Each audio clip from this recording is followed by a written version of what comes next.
Hello बच्चों, स्वागत है आप सभी लोग को आपके इस यूट्यूब चैनल इलेक्ट्रॉन में अफान पे। तो आज इस वीडियो में हम लोग देखने वाले जो आप लोग को साइंस का, ठीक है, साइंस का विज्ञान का जो 2000 बोर्ड एग्जाम 24 में क्लास 10th का होने वाला है, ठीक है। भौतिक विज्ञान का हम लोग क्वेश्चन आंसर देखने वाले हैं। इस वीडियो से एक भी बार आपका क्वेश्चन नहीं पूछेगा, ठीक है। अगर आप वीडियो को पूरा वॉच कर लीजिएगा तो जितना एमसीक्यू क्वेश्चन है, ठीक है, भौतिक विज्ञान से मतलब फिजिक्स से एक भी आप लोग को बाहर क्वेश्चन नहीं पूछने वाला है, ठीक है। तो आप लोग वीडियो को पूरा देखिएगा, साथ में एक फ्रेंड के पास वीडियो को जरूर शेयर कर दीजिएगा, ठीक है। तो बिना देरी के चलते हम लोग वीडियो को स्टार्ट करते हैं, ठीक है। तो देखिए, पहले हम लोग देखेंगे फिजिक्स का पहला चैप्टर, उसके बाद चैप्टर वाइज देखने वाले हैं, ठीक है। तो देखने पहला हम लोग देखेंगे प्रकाश। तो देखिए, पहला इसमें क्वेश्चन क्या है, निर्वात में प्रकाश की चाल होती है तो क्या होती है, 3 × 10⁸ ठीक है। 3 × 10⁸ ठीक है।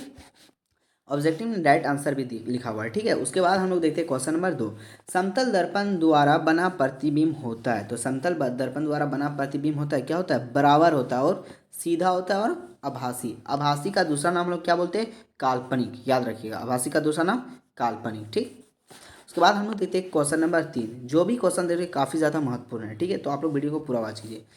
प्रकाश के परावर्तन के कितने नियम हैं। तो प्रकाश के परावर्तन के कितने नियम हैं, दो। पहला, angle i equal to angle r, मतलब आपतन कोण इक्वल टू परावर्तन कोण। और दूसरा क्या, आपतित किरण, परावर्तित किरण तथा आपतन बिंदु पर डाला गया अभिलंब तीनों एक ही तल में होते हैं, ठीक है। उसके बाद हम लोग देखते हैं क्वेश्चन नंबर 4। देखिए, क्वेश्चन नंबर 4 में लिखा हुआ है परावर्तन के नियम लागू होते हैं। तो परावर्तन के नियम लागू होते हैं, क्या होते हैं, सभी परावर्तक पृष्ठों पे, ठीक है। उसके बाद हम लोग देखते हैं क्वेश्चन नंबर 5, गोलीय दर्पण के ज्यामिति केंद्र को क्या कहते हैं। कोई भी गोलीय दर्पण है, ठीक है, गोलीय दर्पण है, ठीक है। तो इसका जो ध्रुव रहता है, ठीक है, ये बीच वाला, इसी को पोल, जिसको हम इंग्लिश में क्या बोलते हैं, पोल, और हिंदी में ध्रुव कहते हैं, ठीक है। उसके बाद देखिए क्वेश्चन नंबर 6। देखिए क्वेश्चन नंबर 6 में लिखा है किसी गोलीय दर्पण की फोकस दूरी वक्रता त्रिज्या क्या क्या होती है। तो आर का क्या होती है, आधी होती है, ठीक है। फोकस दूरी वक्रता त्रिज्या का आधी होती है। उसके बाद हम लोग देखते हैं क्वेश्चन नंबर 7। देखिए क्वेश्चन नंबर 7 में लिखा है गोलीय दर्पण की फोकस दूरी एवं उसकी वक्रता त्रिज्या में क्या संबंध है। तो क्या संबंध है, आर बराबर 2f, क्या है, आर बराबर 2f। और यहाँ से अगर हम लोग को पूछ देगा कि फोकस दूरी बराबर क्या होगा, तो एफ बराबर क्या हो जाएगा, r/2, ठीक है। ये आप लोग फॉर्मूला याद रख लीजिएगा, ठीक है। उसके बाद हम लोग देखते हैं क्वेश्चन नंबर 8। देखिए क्वेश्चन नंबर 8 में लिखा है गोलीय दर्पण की वक्रता त्रिज्या 20 सेंटीमीटर है तो इसकी फोकस दूरी होगी, क्या पूछा, एफ। तो एफ बराबर अभी हम लोग जस्ट देखे क्या होता है, r/2। और आर का मान कितना है, वक्रता त्रिज्या को ही आर बोलते हैं, कितना है, 20। तो देखिए 2 से काटे, 2 का 2, 10 दिए 20, तो आंसर कितना आ गया, 10 सेंटीमीटर, ठीक है। उसके बाद हम लोग देखते हैं क्वेश्चन नंबर 9। देखिए क्वेश्चन नंबर 9 में लिखा हुआ है उस दर्पण की फोकस दूरी क्या होगी जिसकी वक्रता त्रिज्या 32 सेंटीमीटर है। तो क्या होगी, 16 सेंटीमीटर। निकाल देना, एफ बराबर क्या होगा, r/2। ये फॉर्मूला से आप लोग निकाल लीजिएगा, ठीक। उसके बाद देखिए क्वेश्चन नंबर 10, यदि एफ का मान, यहाँ लिखा है एफ, ठीक है, सॉरी क्या लिखा है, एफ का मान, यदि एफ का मान 12 सेंटीमीटर हो तो आर का मान होगा। तो आर बराबर क्या हम लोग देखें, आर बराबर क्या होता है, 2f। और एफ कितना हम लोग को दिया है, 12, कितना हो गया, 2 × 12 कितना हो गया, 24। तो क्या हो गया आंसर, 24 सेंटीमीटर। उसके बाद हम लोग देखते हैं क्वेश्चन नंबर 11। देखिए क्वेश्चन नंबर 11 में लिखा है यदि f का मान 16 सेंटीमीटर है तो r का मान क्या होगा। तो r का मान क्या होगा, 32 सेंटीमीटर, ठीक है। उसके बाद हम लोग देखते हैं क्वेश्चन नंबर 12। देखिए क्वेश्चन नंबर 12 में लिखा हुआ है अवतल दर्पण की फोकस दूरी होती है। तो अवतल दर्पण की फोकस दूरी क्या होती है, ऋणात्मक, ठीक है, याद रखिएगा, नेगेटिव। उसके बाद हम लोग देखते हैं क्वेश्चन नंबर 13, उत्तल दर्पण की फोकस दूरी होती है। तो उत्तल दर्पण की फोकस दूरी क्या होती है, धनात्मक, ठीक है। उसके बाद हम लोग देखते हैं क्वेश्चन नंबर 14। देखिए क्वेश्चन नंबर 14 में लिखा हुआ है उत्तल अवतल दर्पण से परावर्तन के बाद किरण किस बिंदु से होकर गुजरती है, ठीक है। कोई भी एक अवतल दर्पण है, उसके बाद परावर्तन के बाद, ठीक है, किरण किस बिंदु से होकर गुजरती है। तो किस बिंदु से होकर गुजरती है, फोकस, किससे, फोकस, जिसको एफ से सूचित किया जाता है, ठीक। उसके बाद हम लोग देखते हैं क्वेश्चन नंबर 15। देखिए क्वेश्चन नंबर 15 में लिखा है किसी दर्पण से वस्तु को कहीं भी रखने से वस्तु के बराबर आकार का सीधा प्रतिबिंब बनता है तो दर्पण होगा। तो कौन सा दर्पण है, समतल। देखिए क्या है, सीधा बन रहा है, ठीक है। और हम लोग क्वेश्चन नंबर 2 ही में देख चुके थे, किसमें बनता है, समतल, सीधा बनता है और क्या बनता है, बराबर आकार का, ठीक है। तो कौन सा दर्पण, समतल में। उसके बाद हम लोग देखते हैं क्वेश्चन नंबर 16। देखिए क्वेश्चन नंबर 16 में क्या है, अवतल दर्पण के सामने किसी वस्तु को कहाँ पर रखा गया है जिसके उसके सामने आकर उल्टा प्रतिबिंब बनेगा? तो कहाँ पे रखा गया? वक्रता केंद्र पर। कहाँ? वक्रता केंद्र। ठीक है। उसके बाद हम लोग देखते हैं क्वेश्चन नंबर 17। देखिए क्वेश्चन नंबर 17 में लिखा है, जब वस्तु अवतल दर्पण के वक्रता केंद्र सी पर हो तो प्रतिबिंब कहाँ बनेगा? जब सी पर हो तो कहाँ बनेगा? ठीक है, तो आप एक इसको याद रखिएगा, सी पर ही बनेगा। कहाँ पर? सी पर। तो देखिए पहले क्या रहा था हम लोग को? कहाँ? सी पर। ठीक है। उसके बाद देखिए क्वेश्चन नंबर 18। देखिए 18 में क्या लिखा है, किसी बिंदु, ठीक है, किसी बिंदु या बिंदु है, ठीक है, किसी बिंदु का अवतल दर्पण द्वारा बना प्रतिबिंब आभासी, सीधा तथा बिंब से बड़ा पाया गया तो वस्तु की स्थिति कहाँ होनी चाहिए? ठीक है, तो कहाँ होनी चाहिए? दर्पण के धुर तथा मुख्य फोकस के बीच में होनी चाहिए। ठीक है, तो ये आप लोग को जो पीडीएफ है हम व्हाट्सएप ग्रुप में सेंड कर देंगे। ठीक है, व्हाट्सएप ग्रुप में सेंड कर देंगे। तो व्हाट्सएप ग्रुप में आप लोग सभी लोग ज्वाइन हो जाइएगा।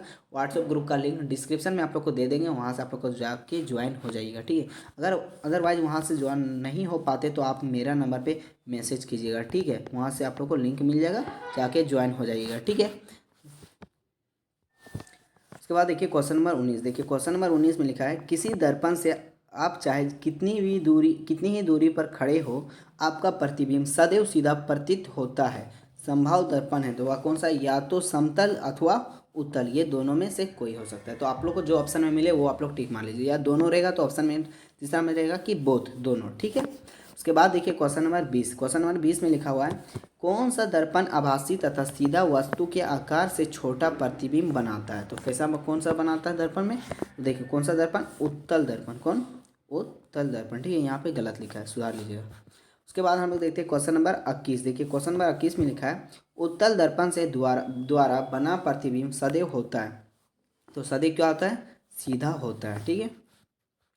उसके बाद हम लोग देखते हैं क्वेश्चन नंबर 22। देखिए क्वेश्चन नंबर 22 में लिखा है, उत्तल दर्पण का प्रयोग निम्नलिखित में से किस वस्तु में किया जाता है? तो किस वस्तु में किया जाता है? गाड़ी के साइड मिरर में। ठीक है, गाड़ी के साइड मिरर में जो लगता है हम लोग उत्तल दर्पण का प्रयोग करते हैं। ठीक है, जो गाड़ी के हेडलाइट में लगा रहता है, ठीक है, वो अवतल दर्पण का है। अवतल दर्पण गाड़ी क्या करता है? प्रकाश को एक फैलाता है, अवतल दर्पण प्रकाश को एकीकृत करता है। ठीक है। उसके बाद देखिए क्वेश्चन नंबर 23। ठीक है, जब किसी बीम, ठीक है, बीम यहाँ पे गलत लिखा हुआ है, ठीक है, बीम को किसी दर्पण के फोकस और बीच के रखा तो उसका प्रतिमा दर्पण के पीछे बनता है, या प्रतिबिंब मान, ठीक है, या प्रतिबिंब होता है। तो यह प्रतिबिंब कैसा होता है? आभासी और सीधा होता है। ठीक है। उसके बाद हम लोग देखते हैं क्वेश्चन नंबर 24। देखिए क्वेश्चन नंबर 24 में लिखा है, किसी अवतल दर्पण में वस्तु, ठीक है, मस्तु लिखा, सॉरी, वस्तु कहाँ रखा गया है कि जिससे उसका सीधा और अर्धी प्रतिबिंब बनता है, मतलब बड़ा बनता है? तो कहाँ? धुर और फोकस के बीच में। कहाँ? धुर और फोकस के बीच में रखने से क्या होता है? अवतल दर्पण का सबसे बड़ा और सीधा बनता है। ठीक है। उसके बाद देखिए क्वेश्चन नंबर 25, उस दर्पण का नाम बताइए जो बीमा का सीधा तथा आवंतित प्रतिबिंब बनाता है। यहाँ सॉरी मिस्टेक हो गया लिखने में, ठीक है, बीम, ठीक है, तो बनाता है। कौन सा दर्पण है? अवतल दर्पण। ठीक है। उसके बाद देखिए क्वेश्चन नंबर 26, किस दर्पण का दृष्टि क्षेत्र विस्तृत होता है? तो किस दर्पण का होता है? उत्तल दर्पण का होता है। ठीक है। उसके बाद देखिए क्वेश्चन नंबर 27, अवतल दर्पण का उपयोग निम्नलिखित में से किस वस्तु में किया जाता है? तो गाड़ी के हेडलाइट में, अभी जस्ट आप लोग को हम बताए हैं। उसके बाद देखिए क्वेश्चन नंबर 28, वाहनों के पश्चात दृश्य दर्पण के रूप में किस दर्पण का उपयोग किया जाता है? तो किस दर्पण का उपयोग किया जाता है? उत्तल दर्पण का। ठीक है, वाहन के पश्चात मतलब दृश्य जो देखने वाला दर्पण, तो किसका? उत्तल का, साइड मिरर वाला। ठीक है। उसके बाद देखिए क्वेश्चन नंबर 29, वाहन को अग्रदीप में किस दर्पण का उपयोग किया जाता है? तो किस दर्पण का उपयोग किया जाता है? अवतल दर्पण। अग्रदीप मतलब हेडलाइट वाला में। ठीक है। उसके बाद देखिए क्वेश्चन नंबर 30, सौर भट्टियों में किस दर्पण का उपयोग किया जाता है? तो किस दर्पण का उपयोग किया जाता है? अवतल दर्पण का उपयोग किया जाता है। ठीक है। क्वेश्चन नंबर 31, मोटर चालक के सामने कौन सा दर्पण लगा रहता है? तो मोटर चालक के सामने कौन सा दर्पण लगा रहता है? जो बाइक हम लोग चलाते हैं तो कौन? साइड मिरर रहता है बगल में, और साइड मिरर कौन सा दर्पण है? उत्तल दर्पण है। ठीक है। उसके बाद देखिए क्वेश्चन नंबर 32, सोलर कुकर में किस गोलीय दर्पण का उपयोग किया जाता है? तो किस गोलीय दर्पण का उपयोग किया जाता है? अवतल दर्पण का उपयोग किया जाता है। ठीक है। अच्छा, गोलीय दर्पण कितने प्रकार के होते हैं? कमेंट में जरूर बताइएगा। ठीक है। उसके बाद देखिए क्वेश्चन नंबर 33, हजामत बनाने के लिए किस दर्पण का व्यवहार किया जाता है? तो किस दर्पण का व्यवहार किया जाता है? अवतल दर्पण का। ठीक है, उसके बाद देखिए किस दर्पण का उपयोग किया जाता है, यहाँ व्यवहार नहीं होगा, किस दर्पण का उपयोग किया जाता है। ठीक है, उपयोग लिख लीजिएगा। ठीक, उसके बाद देखिए हम लोग क्वेश्चन नंबर 34 देखने वाले हैं। ठीक है, उत्तल लेंस की फोकस दूरी होती है, तो उत्तल लेंस की फोकस दूरी क्या होती है? धनात्मक। ठीक है, और अवतल का ऋणात्मक। तो अवतल का क्या जगह? ऋणात्मक। उसके बाद देखिए लेंस में कितने फोकस होते हैं? तो कितने फोकस होते हैं? मुख्य 2 फोकस होते हैं। ठीक है, F1 और F2। उसके बाद देखिए क्वेश्चन नंबर 37, लेंस में कितने वक्रता केंद्र होते हैं? तो वक्रता केंद्र कितने होते हैं? 2 होते हैं। ठीक है, उसके बाद हम लोग देखते हैं क्वेश्चन नंबर 38, किस लेंस की क्षमता ऋणात्मक होती है? तो किस लेंस का होता है? अवतल लेंस का क्षमता क्या होता है? ऋणात्मक होता है, और उत्तल लेंस का धनात्मक। ठीक है, धनात्मक किसका होता है? उत्तल लेंस का।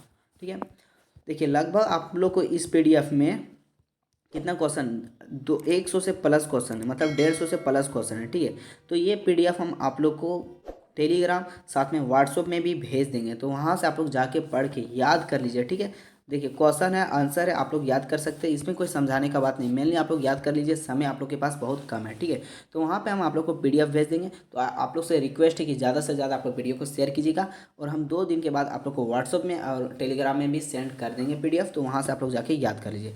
और जो अभी जहाँ तक बताएं तहाँ तक आप लोग लिख लीजिए और याद भी कर लीजिए, और ज़्यादा से ज़्यादा आप लोग वीडियो शेयर करने की कोशिश कीजिएगा। ठीक है, देखिए लेंस का क्षमता का SI मात्रक क्या है? डायोप्टर। इसी तरह का जितना भी मोस्ट इंपॉर्टेंट क्वेश्चन सारा इस पीडीएफ में आप लोग को है, तो आप लोग पीडीएफ पाने के लिए ज़्यादा से ज़्यादा वीडियो को शेयर कीजिए। ठीक है, पीडीएफ का लिंक हम डिस्क्रिप्शन बॉक्स में भी दे देंगे 2 दिन बाद, तो आप जाके 2 दिन बाद देख सकते हैं।